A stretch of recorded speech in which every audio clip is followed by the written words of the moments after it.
Dviem žaidėjais daugiau, tačiau nepaisant to pralaimėjote. Kaip manote, kas tai lėmė? Na visų pirma dėl to, kad nemokam poziciškai žaisti, nemokam tada, kai komanda priešininkų visiškai ginasi, visiškai prie savo varto.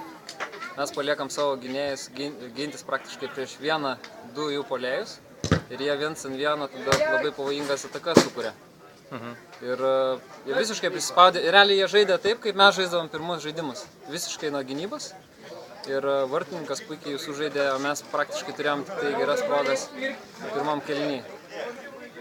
Viens prieš vieną buvo kokie 3-4 išėjimai, o antram kėliny jau praktiškai ir jie pavargo, ir mes pavargom.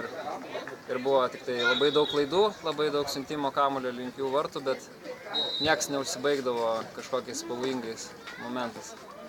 Tai manau, kad pritrūko jėgų ir pritrūko patirties žaidžiant, kai komanda priešininkų visiškai žaidžia nuo gynybos, prispaudė prie savo vartų.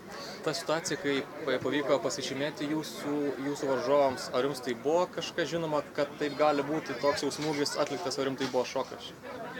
Nu, koks šokas? Stipriai spyrė ir pataikė į vartus. Tai toks ir šokas, ta prasme.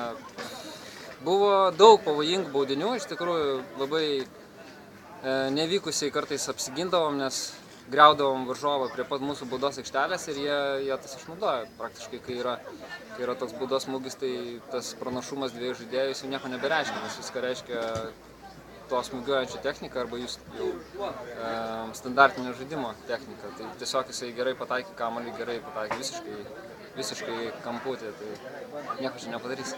Po savaitės laukia atsakomasis mačas, jums reikės pergalės, varžovams užteks lygiųjų. Ir jie sako, kad galbūt žais vėl ne 8, o 6. Nes taip gerai sekasi, ar ne? Nežinau, aš tai galvoju, kad geriau, jeigu jie dabar jau susirinktų ir bandytų šiek tiek išeiti iš savo aikštės pusės, galbūt mums geriau pasisektų taip. Tai bandysim įmušti 2 įvarčius. Nepavyko šį kartą. Ačiū jums, sėkmės. Ačiū.